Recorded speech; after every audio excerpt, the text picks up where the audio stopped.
고린도전서 16장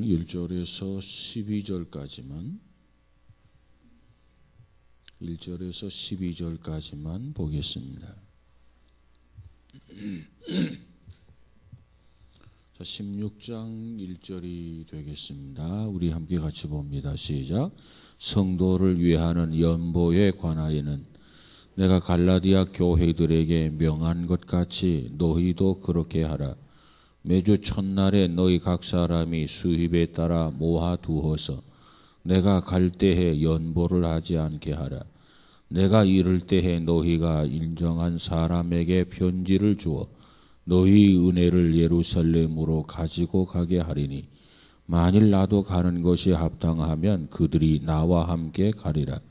내가 마게도냐를 지날 터이니 마게도냐를 지난 후에 너희에게 가서 혹 너희와 함께 머물며 겨울을 지낼 듯도 하니 이는 너희가 나를 내가 갈 곳으로 보내어 주게 하려 함이라. 이제는 지나는 길에 너희 보기를 원하지 아니하노니 이는 만일 주께서 허락하시면 얼마 동안 너희와 함께 머물기를 바람이라. 내가 오순절까지 예배소에 머물려 함은 내게 광대하고 유효한 문이 열렸으나 대적하는 자가 많음이라. 디모데가 이르거든 너희는 조심하여 그로 두려움이 없이 너희 가운데 있게 하라. 이는 그도 나와 같이 주의 일을 힘쓰는 자임이라. 그러므로 누구든지 그를 멸시하지 말고 평안히 보내어 내게로 오게 하라. 나는 그가 형제들과 함께 오기를 기다리노라. 형제 아볼로에 대하여는 그에게 형제들과 함께 너희에게 가라고 내가 많이 권하였으되 지금은 갈 뜻이 전혀 없으나 기회가 있으면 가리라. 아멘.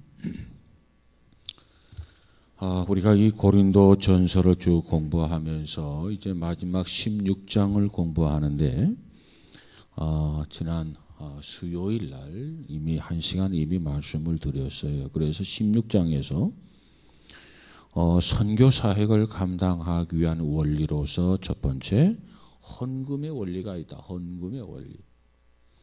선교를 하려면 돈이 있어야 된다는 겁니다. 헌금을 해야 된다는 거죠. 그래서 그러면 그 헌금을 어떻게 해야 되느냐?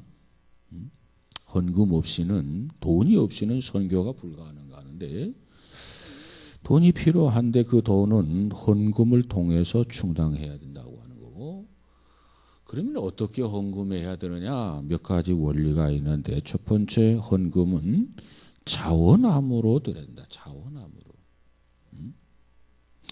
두 번째로는 의무적 차원에서 헌금을 드려야 된다. 그래서요. 그리고 세 번째는 규칙적으로 드려야 된다. 헌금은. 그리고 네 번째로는 수입에 비례해서 헌금을 드려야 된다. 비례해서. 수입이 많으면 많이 드리고 적으면 적게 드리고. 자, 그 다음에 다섯 번째. 오늘은 다섯 번째를 공부합니다. 헌금은 어떻게 드려야 되느냐? 준비하고 드려야 된다는 겁니다. 헌금의 원리는 반드시 준비가 필요해요. 준비하고 드려야 됩니다. 오늘 2절을 다시 한번 볼까요? 2절 시작. 매주 첫날에 너희 각 사람이 수입에 따라 모아두어서 내가 갈 때에 연보를 하지 않게 하라. 그러죠. 첫날부터 준비하라는 거예요. 첫날부터. 그래서 헌금은 반드시 준비하고 그리고 헌금을 드려야 돼요. 이 준비한다라고 하는 것이 하나님 앞에서는 굉장히 중요합니다. 예배를 준비함에 있어서 특별히 헌금을 준비하지 아니하고 어떻게 예배를 준비했다고 말할 수 있겠습니까? 그러니까 헌금을 준비할 때는 예배를 준비하는 마음으로 헌금을 준비해야 돼요. 그래서 헌금 시간에 그 순서에 따라서 우리가 헌금을 드리는 거 아니겠습니까? 다시 말하면 이 헌금을 드릴 때는 정성스럽게 드려야 된다. 참 우리가 하나님 앞에 예배를 드리는데 참 예배에 소홀해서는 안 돼요. 그 예배를 드리는 그 자체가 중요한 게 아니라 하나님이 받으실 만한 예배를 드리는 게 중요하단 말이에요. 하나님이 받으실 만한 예배를 드리려면 첫 번째 조건이 뭐냐? 준비된 예배라 해야 돼요. 우리가 예배를 드리다 보면요, 물론 쭉 교회를 나오다 보면 예배 시간 어느 날 참 늦을 수도 있겠죠. 그렇지 않겠습니까? 근데 이것이 아주 습관이 되어 있다라고 하는 거, 그게 문제라는 거예요. 어떤 사람을 보면은요, 찬송이 4장을 부르게 되는데 예배 4장을 주일날 부르잖아요. 그런데 그저 2번째 찬송 부르면 그때서야 삐걱하고 들어오는 사람이 있어요. 어떤 사람은 설교 시간에 들어오는 사람도 있어요. 그리고 설교 끝나면 같이 퇴장하는 사람도 있어요. 그런 예배를 하나님이 받으실 수 있을까? 하나님이 받으실 만한 과연 그것이 합당한 예배가 될까? 결코 아니라고 생각합니다. 우리가 이 마태복음 7장의 말씀을 늘 귀에 담아 들어야 됩니다. 우리가요, 예배도 참석했고요, 안 빠졌고요, 뭣도 하고 뭣도 하고 뭣도 했어요. 그런데 주님이 뭐라고 말합니까? 하나도 인정하지 않아요. 이 불법을 행한 자들아. 그저 나는 기억이 안 나는데, 내가 너 예배를 받아본 적이 없는데, 그게 아니라 이 불법을 행한 자들아, 나는 너를 도무지 모르겠다는 거예요. 도무지 모르고. 그리고도 예배 드렸다. 그리고도 기도했다. 그리고도 뭐 했다. 얼마나 한심한 일이냐는 겁니다. 예배는 예배 드리는 게 목적이 아니라 예배를 받도록 드리는 게 목적이에요. 예배를 받으시도록, 예배를 흥양할 수 있도록 우리가 드리는 것, 그것이 중요하단 말이에요. 그러려면 최소한 하나님, 오늘 내가 교회에 나가서 하나님 앞에 예배 드리는데 그 예배를 받아주옵소서, 그런 마음이 있다고 한다면 최소한 5분 전에, 아니면 조금 더 한 10분 전에 나와서 정말 준비하고 왜? 하나님이 받으시는 예배니까. 우리가 정말 중요한 약속을 하게 되면은요, 야, 이 약속 늦으면 안 돼. 이건 큰 결례야. 그런 생각 가지면은요, 30분 전에도 1시간 전에도 가서 기다리잖아요. 근데 그 약속 별로 중요하지도 않아. 좀 늦게 가도 돼. 그런 약속은 아예 집에서부터 그런 사고를 가지고 있기 때문에 늦을 수밖에 없는 거라.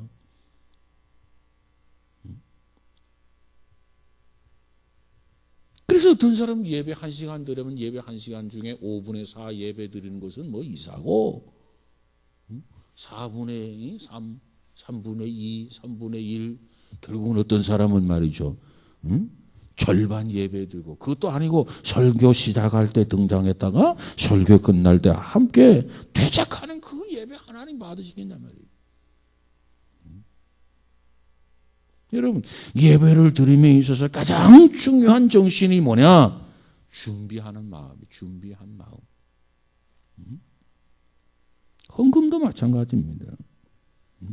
하나님 앞에 미리 준비하고 감사하는 마음으로 하나님 앞에 나와서 하나님 앞에 드리는 거, 이것이 가장 중요한 거예요. 그래서 하나님이 그걸 기쁘게 받으신단 말이에요. 기쁘게. 헌금에 있어서 준비의 정신이 얼마나 중요한가. 이 성경에서 연보에 대한 교훈이 나올 때마다 가장 일관성 있게 강조하고 있는 중요한 교훈이 뭐냐면 늘 준비하고 드려라. 여러분, 그냥 뭐 이래가지고 헌금 들을 수도 있겠죠. 이래가지고 들을 수도 있겠죠. 그러나 하나님이 받으시지 않습니다. 나는 드렸는지 모르지만 하나님은 난 받지 않았다. 난 기억이 안 난다. 도무지 모르겠다. 하나님 그렇게 말씀하신다 이거예요. 그 다음은 여러분이 알아서 하시기 바랍니다.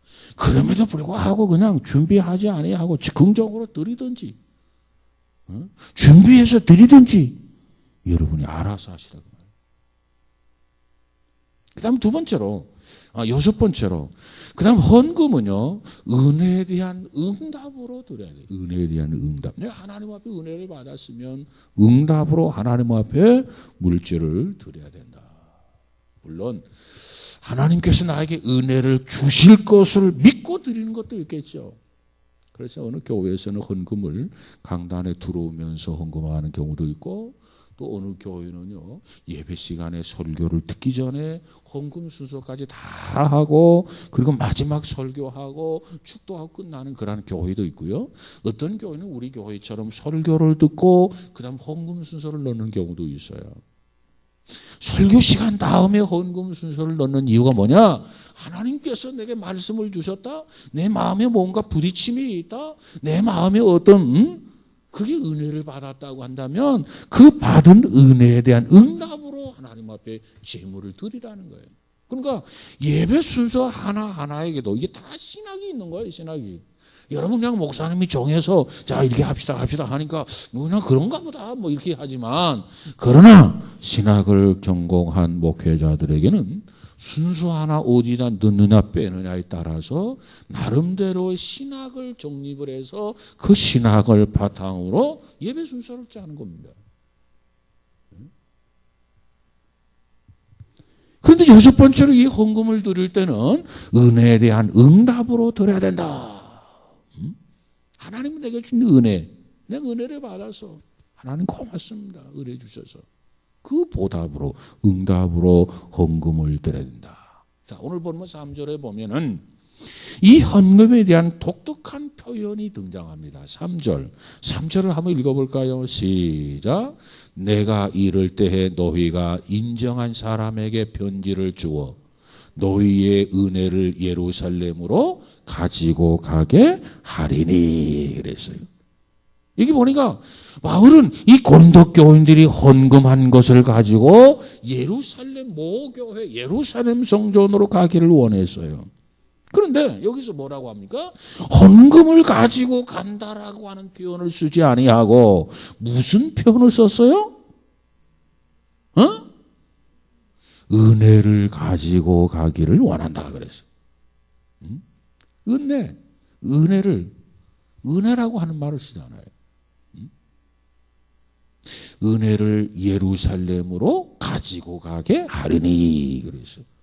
아니 은혜를 가지고 간다. 여러분 그런 말 들어보셨어요? 여기서 말하는 은혜라고 하는 것은 뭐냐? 헌금을 가리킵니다. 그러니까 헌금은 곧 은혜라는 것이죠. 그러면 어떤 의미에서 사도 바울은 여기서 이러한 은혜라고 하는 단어를 썼느냐는 얘기예요. 내가 하나님의 은혜를 받았다는 거죠. 은혜를.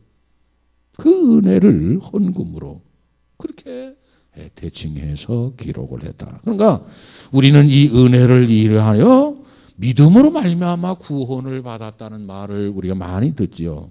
너희가 그 은혜로 인하여 믿음으로 말미암아 구원을 얻었다. 에베소 2장 8절에 가서 보면 그러면서 말하길 이것은 우리에게서 난 것이 아니요 하나님의 선물이다. 그래서 자 은혜라고 하는 게 뭐냐?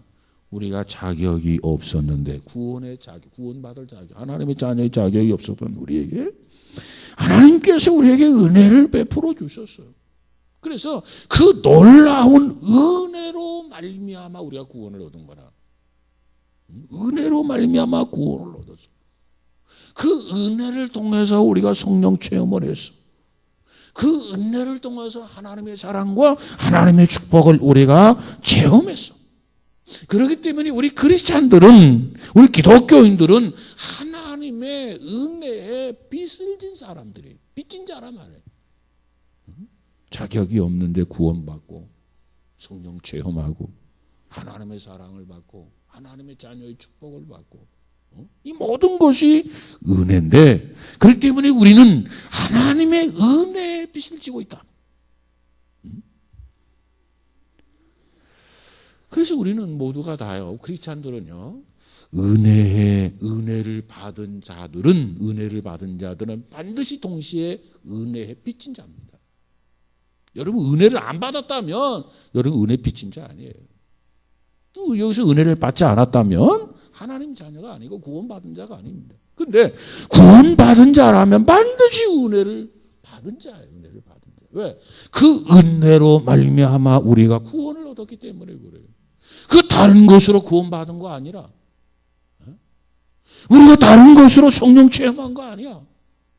다른 것으로 축복받은 거 아니야. 그 은혜로 말미암아 우리가 구원받고 성령 체험하고 하나님의 사랑과 하나님의 축복을 받아서, 그렇기 때문에 그리스도인들은 은혜를 받은 자야. 은혜를 받은 자. 이 은혜를 받았다면 동시에 은혜에 빚진 자란 말이에요. 빚진 자. 그래서 헌금을 할 때 은혜에 빚진 자로서 은혜에 보답하는 심정으로 하나님 앞에 물질을 드리는 거예요. 이게 헌금입니다. 그래서 우리가 헌금을 드렸는데 이 헌금이 쓰여지는 용도가 있을 거 아닙니까? 쓰여지는 어떤 목적이 있을 거 아닙니까? 그러면 내가 받았던 은혜, 내가 받은 하나님의 은혜가 누구에게 전달되는가? 이건 우리가 관심을 가져야 돼요.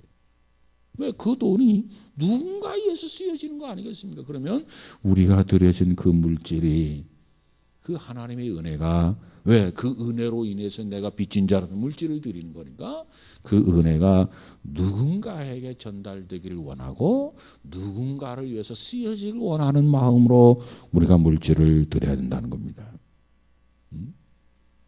이것을 이렇게도 표현할 수 있어요. 내가 받은 은혜를 함께 나누는 겁니다. 내가 받은 은혜를 함께 나누는 거예요. 내가 물질을 통해서 헌금을 하고 이 헌금이 또 다른 누구를 위해서 쓰여지게 될 때 내가 받은 은혜를 그와 함께 나누는 결과가 되는 것이다. 이것이 바로 헌금 정신이다. 그렇기 때문에 헌금은 곧 은혜다. 그래서 은혜를 받은 사람들은 받은 바 은혜를 나누어라.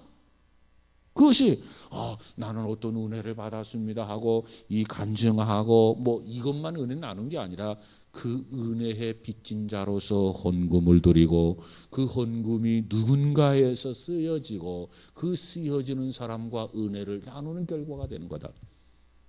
그래서 우리가 헌금할 때마다 이러한 정신을 가지고 하나님 앞에 헌금을 드리라. 그래서 은혜에 대한 응답으로 헌금을 드려야 된다. 응답의 정신, 응답이 필요하다. 그 다음에 7번째로 헌금은 성도의 교제를 위해서 드려야 된다는 겁니다. 헌금은 성도의 교제를 위해서 드려야 된다. 이것이 헌금의 마지막 중요한 원리지요. 헌금은 그냥 내가 하나님 앞에 이렇게 그냥 드리고 만다 그게 아니고 성도의 교제를 위해서 하나님 앞에 헌금을 드려야 된다. 이것을 성서적으로 표현하면 어떻게 설명할 수 있느냐? 여기서 헌금은 코이노니아라 이렇게 말할 수 있습니다. 코이노니아. 이 코이노니아라고 하는 말은 교제라고 하는 말이죠. 교제. 그런데 우리말로 한글로 교제라 그러면 그 의미의 폭이 너무 좁다는 거죠. 그저 교제라 하면 친구인가 보다.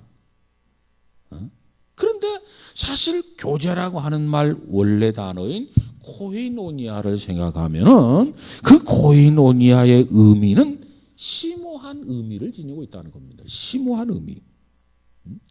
어떤 뜻이기에 코이노니아라고 하는 그 뜻이 심오한 의미를 지니고 있느냐? 그 뜻은 삶 전체에 참여한다는 거예요. 그냥 오다 가다 만나서 대화 몇 마디 하고 하는 게 아니고 이 코이노니아 교제는 내 삶과 또 다른 삶 전체에 관여하고 참여하고 연결되어지는 그러한 것을 교제라 코이노니아라 이렇게 이야기합니다. 그러니까 나는 상대방의 삶 속에 참여하고 상대방은 내 삶 속에 참여하는 깊숙한 폭넓은 교제, 이것을 뭐라고 하느냐? 이것을 코이노니아. 다시 말하면 서로의 삶을 나누는 거예요. 삶을 나누는 거. 오다가다 몇 마디 대화하고 끝나는 게 아닙니다. 자, 그런데 상대방이 너무너무 어려워, 너무너무 힘들어. 그러면 그 사람을 위해서 우리가 헌금할 수 있어야 돼요. 입의 말은 말로만 하고 끝나는 게 교제가 아니고 코이노니아가 아니고, 그가 헐벗었으면 뭔가 도와주고, 그가 옥에 갇혔으면 찾아가서 문안하고 말이지. 이런 깊숙한 삶의 어떤 연결, 이것이 코이노니아 교제라는 뜻입니다. 자, 그런데 어려운 사람을 위해서 우리가 헌금해 줄 수 있어야 되는데, 그때 금지사항에 있어요. 어려운 사람을 위해서 구워주지 말라는 거죠. 구워주면 그건 교제가 아니다. 구워주면 그건 교제가 아니에요. 그건 코이노니아가 아니에요. 구워주면 반드시 시험에 듭니다. 근데 시험에 들지 않으려면 어떻게 되느냐? 구워주지 말고 그냥 주라는 거예요. 그냥 주라는 거. 그냥 주라. 그러면 결코 시험에 들지 않습니다. 그냥 주면 결코 교제가 완성되어져 가는 거지, 그 교제가 끊어질 리가 없다는 거죠. 자, 성경은 우리 그런 얘기합니다. 사랑의 빛 외에는 빚을 지지 말아라. 사랑의 빛 외에는 빚을 지지 말아라. 정말 그 사람을 돕고 싶다. 정말 그 사람에게 도움이 되고 싶다. 어떻게 해야 되느냐? 다른 거 없어요. 헌금해 주면 되는 거예요. 헌금해 주면. 그러면 그 헌금을 통해서 내가 시험 들을 일도 없고, 그 헌금을 통해서 진정한 교제가 이루어지게 된다는 겁니다. 정말 상대방을 사랑한다? 정말 상대방을 아낀다? 그러면 정말 상대방을 아끼고 정말 상대방을 사랑한다면 물질까지도 줄 수 있어야 그 사랑이라고 말할 수 있는 것이지, 그렇지 못하면 그건 사랑이 아니라는 거죠. 초대교인들의 모습을 보세요. 그들은 물질에 대해서 유무상통했다 이렇게 얘기하잖아요. 이게 진정한 교제입니다. 서로의 삶의 연결, 이것이 진정한 코이노니아, 이것이 교제라 그 말이에요. 그래서 초대교회 성도들은 정말 어려운 이웃들을 물질의 유무상통을 통해서 그 이웃들을 이렇게 세워줬어요. 자, 오늘 바울이 지금 고린도 교회를 통해서 말씀해 주시는데, 여기에서도 그런 모습을 우리가 볼 수 있죠. 고린도 교회가 있고 예루살렘 교회가 있습니다. 이 예루살렘 교회가 어떤 교회고 고린도 교회가 어떤 교회입니까? 예루살렘의 교회는요, 사실 모교회입니다. 모교회. 어머니 교회, 어머니와 같은 교회. 제일 먼저 세워진 교회가 예루살렘 교회가 아닙니까? 그래서 이 예루살렘을 통해서 많은 교회들이 영향을 받게 되고 복음이 선포되고, 그래서 주변에 많은 교회가 세워졌습니다. 근데 문제는 그 모교회와 같았던 예루살렘의 교회가 어려움에 처한다라고 하는 소식을 듣게 돼요. 그때 이 도움을 받았던, 마치 지교회와 같았던 고린도 교회에서 헌금을 이렇게 모아가지고 예루살렘 교회를 돕기 시작합니다.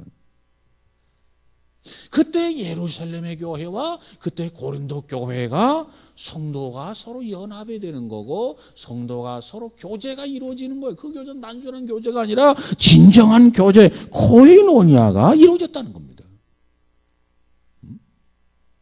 바로 그들의 삶과 예루살렘 성도들의 삶과 고린도 교회 성도들의 삶이 서로 따로 따르고 아니라 서로 연결되어 있다. 이것이 진정한 교제라는 겁니다. 예루살렘 교회가 많은 지교회들을 세우고 도왔어요. 그런데 지교회가 예루살렘 교회를 위해서 돕기 시작했어요. 예루살렘 교회 교인들이 얼마나 가슴에 찡하는 그런 느낌을 받았겠습니까? 자, 우리가 어떤 지역을 정해놓고 헌금을 한다 그러면 단순히 돈 몇 푼이 왔다 갔다 하는 게 그게 아닙니다. 자, 우리 교회에서 IMTC를 위해서 기도를 많이 해요. 미나 크리스찬 교회를 위해서 기도를 많이 해요. 그리고 가서 그들을 만나면 어느 지역의 사람보다도 더 기쁘잖아요. 마음이 금방 오픈되어 가지고 아이 잘했었습니까 하면서 정말 오랫동안 어떤 관계를 맺은 사람처럼 유대 관계를 확인할 수 있잖아요.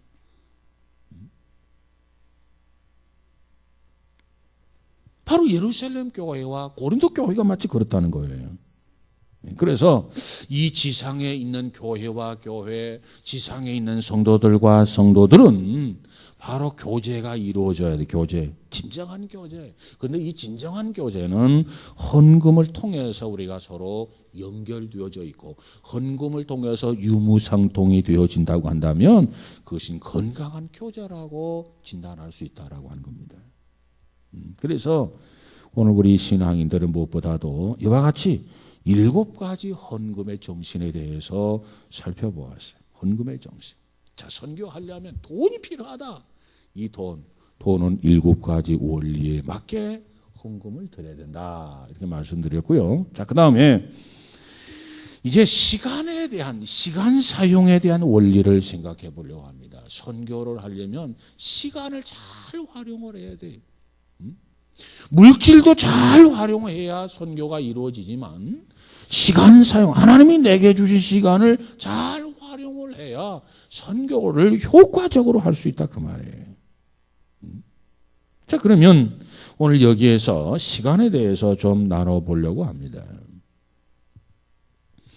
우리가 선교를 한다, 하나님의 일을 한다, 그러면 시간이 필요하지요. 그러면 그 시간이 필요하다. 그 시간을 잘 활용할 줄 알아야 된단 말이에요. 그럴 때 효과적 선교가 가능합니다. 사실 성실한 그리스도인들을, 충실한 그리스도인들은요, 할 일이 많아져요. 내가 성실한 신앙인이 아니면 별로 할 일이 없어요. 주일날도 교회 갈까 말까. 아이, 가지 말지 뭐. 왜? 성실하지 못한 신앙이니까. 충성스러운 그리스도인이 아니니까. 그런데 충성스러운 그리스도인이 되고 신실한 하나님의 자녀가 된다고 한다면 하나님의 일에 할 일이 얼마나 많은지 몰라요. 월요일 날이면 뭐 해야 되고, 화요일 날이면 뭐 해야 되고, 수요일 날이면 뭐 해야 되고. 왜? 충성스러운 신앙이니까 그래요. 여러분, 예수 안 믿는 사람들을 보세요. 그냥 여기저기 한가하게 돌아다닙니다. 왜? 예수를 안 믿으니까. 왜? 하나님을 모르니까. 어디에 매이지 않으니까. 그런데 예수 믿는 사람들은 어때요? 어떻게 보면 새벽에도 나와야 되고, 어떻게 보면 낮에도 나와야 되고, 어떻게 보면 저녁에도 나와야 되고, 또 이런 봉사 있다고 그러고 저런 봉사 있다고 그러고 무슨 바자회가 있다고 그러고 자꾸 할 일이 얼마나 많은지 몰라. 그 많은 일들을 그 많은 시간에 효과적으로 하기 위해서는 시간 계획을 잘 세워야 된다는 거예요. 그래야 능력 있게 일할 수 있는 거예요. 그래서 사도 바울은 예배소 교회를 향해서 예배소서 5장에 보면 뭐라고 말하냐? 세월을 아끼라 이렇게 이야기합니다. 여러분, 여기서 말하는 바울이 세월을 아끼라고 하는 말의 뜻이 뭔지 압니까? 세월을 구원하라 그런 뜻이 구원을 하라. 더 정확히 말하면 우리 사람의 영혼이 구원받았다고 하는 이 단어 가운데 리디엄이라고 하는 단어, 리디엄. 이 리디엄이라고 하는 단어는 무슨 얘기냐 하면은 대가를 지불하고 어떤 것을 원상태로 회복시켜 놓았다. 원상태로 회복시켜 놓았다. 이것이 리디엄이라는 뜻입니다. 그러니까 세월을 아끼라라고 하는 이 말은 어떤 대가를 지불하고 목적을 성취하기 위해서, 목적을 이루기 위해서 시간을 잘 관리하는 태도를 가리킨다. 구원받았으면 시간 관리부터 잘해야 돼요. 왜? 우리 인생은 길지 아니하고 짧습니다. 그 짧은 인생 중에도요, 배워야 할 인생, 20세까지 배운다고 한다면 그리고 군대 갔다 오고 25살. 그때부터 직장 생활하고 저 계산해 보세요. 사후정도 있고 50대도 있고 55세도 있고 정년 나이가. 그럼 사실 계산해 보면 우리가 일할 수 있는 그런 시간이 그렇게 많지가 않아요. 인생 자체도 짧고 맘 놓고 일할 수 있는 기간도 그렇게 많지 않고 짧으면 짧을수록 그 짧은 시간을 효과적으로 사용해야 된다고 말이에요. 효과적으로. 우리 인생은 짧아요. 길지 않아요. 그리고 그 인생을 효과적으로 살아야 되고 그 짧은 인생을 통해서 아름다운 자취를 남겨야 돼. 그러려면 시간을 계획성 있게 우리에게 주어진 시간을 효과적으로 잘 관리하는 것 이것이 필요하다. 내가 전도하려면 내가 선교하려면 이처럼 나에게 주어진 이 시간을 잘 관리해야지. 그러지 아니하고는 효과적 전도가 불가능하다. 효과적 삶이 불가능하다는 거예요. 그러면 시간 사용의 원리 첫 번째로 시간 선용의 계획을 세워라. 이 시간을 어떻게 선용할 것인가? 이 시간을 어떻게 활용할 것인가? 나에게 주어진 이 시간을 어떻게 하나님을 위해서 사용할 것인가? 계획을 세워서 진행하라는 거예요. 우리는 이 고린도전서 16장에서 고린도 교회를 향한 사도 바울의 가르침을 통해서 시간 선용의 중요한 원리를 배우게 됩니다. 자, 무엇보다도 계획을 잘 세워라. 계획성이 있어야 된다. 돈도 잘 쓰려면 어떻게 해야 됩니까? 계획해서 이 돈 얼마는 어디에다 얼마는 어디에다가 이렇게 계획을 세워야 그 돈을 효과적으로 쓸 수 있는 거잖아요. 그냥 되는 대로 쓰면 효과적 쓰임이 되지 않습니다. 시간도 마찬가지다. 효과적으로 쓰려면 계획을 세우고 그 계획대로 그 시간을 활용할 때 정말 세월을 아끼고 시간을 소중하게 효과적으로 사용하는 것이 가능하다. 오늘 본문 4절에서부터 6절까지 보면은 4절에서 6절까지 보면은 이 사도 바울이 앞으로 자기 자신에 대한 계획을 분명하게 밝혀주고 있는 것이 오늘 본문의 내용인데 4절에서 6절까지를 한번 보도록 하겠습니다. 4절에서 6절 시작.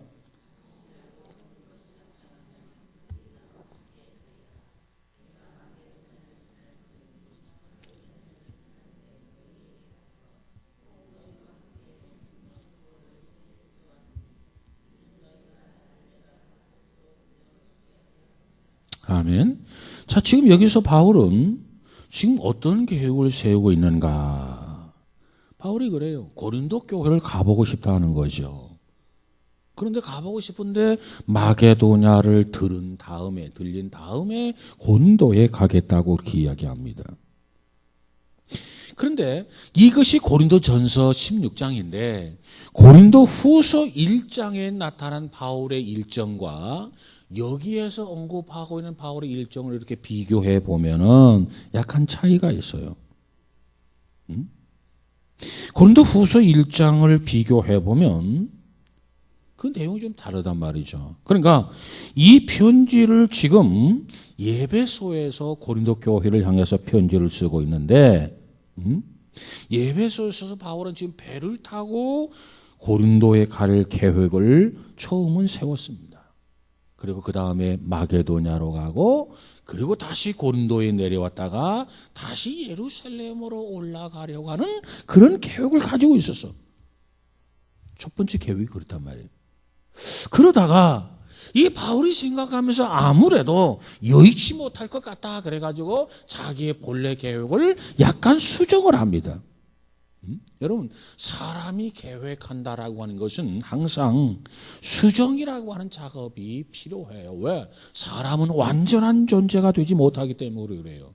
이렇게 계획을 세웠다가 생각해 보니까 이것보다는 이게 좀 낫겠다, 효과적이겠다, 좀 유익하겠다 그러면 계획을 이렇게 바꾸고 수정하죠. 그러니까 바울이 바로 그와 같은 의도로 그와 같은 차원에서 그가 1차적으로 세웠던 계획을 수정을 합니다. 그래서 바울이 2차적으로 수정했던 계획이 예배소, 마게도냐, 고린도, 예루살렘 이렇게 다시 자기의 계획을 약간 변경하면서 수정한 것으로 그렇게 보여집니다.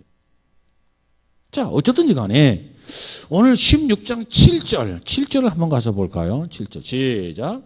이제는 지나는 길에 너희 보기를 원하지 아니하노니 이는 만일 주께서 허락하시면 얼마 동안 너희와 함께 머물기를 바람이라 그랬어요.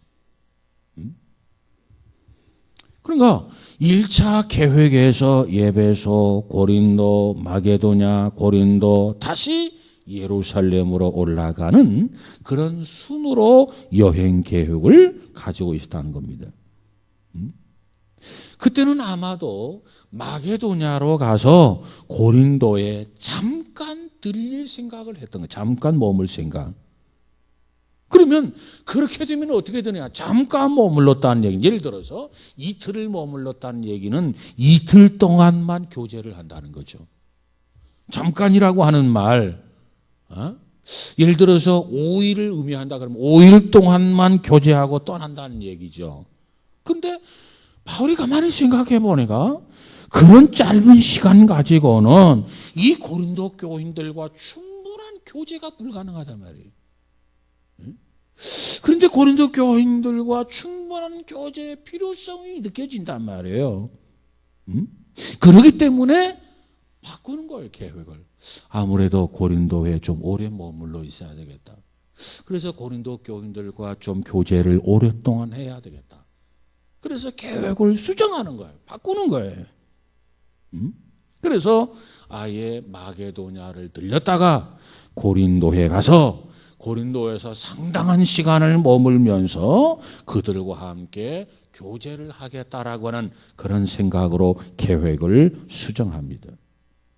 그리고 나서 예루살렘으로 가겠다는 거죠. 이것이 바울의 계획입니다. 여러분, 어쨌든지 우리가 하루를 살한다 할지라 하루 오늘의 계획, 또 한 주간, 이 한 주간을 어떻게 보낼 것인가, 한 주간의 계획, 또 6월이면 6월, 5월이면 5월, 이 달을 어떻게 해야 될 것인가, 이 달의 계획, 이런 계획이 우리에게 반드시 필요하다고 말이에요. 이것이 우리의 체질화가 돼야 되고 우리에게 이것이 몸에 배어야 돼요. 그래서 성경은 뭐라고 말하냐, 잠언서에 보니까 사람의 경영은 사람에게 있어도 일의 성사는 여호와께 있느니라 라는 말씀이 있어요. 우리가 어떤 계획을 세우지요. 계획을 세울 수 있어. 그러나 그 일을 이루시는 분은 하나님이시다. 계획을 세웠다고 해서 다 되는 거 아니에요. 자, 여기 보니까 그 일의 성사는 여호와께 있다라는 이 말씀의 의미를 한번 생각해 보면, 이 말씀의 의미는 그저 하나님이 필요 없다는 얘기도 아닙니다. 하나님의 경영 필요 없다는 말도 아니고 하나님이 간섭해야 된다는 거죠. 우리가 경영하는 거 전혀 필요하지 않다는 얘기 아니에요. 우리가 뭔가 계획을 세우고 뭔가 경영하는 것, 그런 마인드를 가지고 해야 되겠지만, 그러나 하나님이 축복하지 않는 계획은 별 의미가 없다는 거죠. 거기에 하나님의 축복, 하나님의 간섭, 하나님의 역사, 하나님의 개입이 필요하다. 그러면 그 계획이 더 효과적인 계획이 될 수 있고 그 계획을 더 축복으로 이어갈 수가 있다라고 하는 내용입니다. 아무쪼록 우리는 어떤 계획을 잘 세워서 주어진 시간을 효과적으로 활용해야 된다. 여러분, 그 효과적으로 활용하기 위해서 우리 어린이들 보면 초등학교, 중학교에 보면 시간 계획을 짜잖아요. 그리고 오늘의 일과 하루의 일과표를 이렇게 원으로 만들어 가지고 뭐 10시에는 뭐 꿈나라로 뭐 이렇게 하고 아침 7시, 8시에는 뭐 깨어나고 밥 먹고 세수하고 학교 등교하고 학교 몇 시부터 몇 시까지 뭐 수업을 하고 그리고 또 학교에는 뭐 학원 갔다 오고 그 학원 갔다 와서 뭐 하고 그리고 뭐 숙제하고 그리고 다시 뭐 세수하고 뭐 꿈나라로 뭐 이런 시간 계획을 세우잖아요. 우리에게 그런 계획이 필요하다는 거예요. 그럴 때 하루하루 효과적인 그런 삶을 살 수가 있다. 꼭 기억하셔서 정말 저와 여러분이 세월을 낭비하는 자가 아니라 세월을 아끼고 세월을 소중하게 활용할 수 있는, 그래서 좋은 열매, 좋은 아름다운 자취를 남길 수 있는 우리 모두가 다 되시기를 주의 이름으로 축원합니다. 오늘은 거기까지.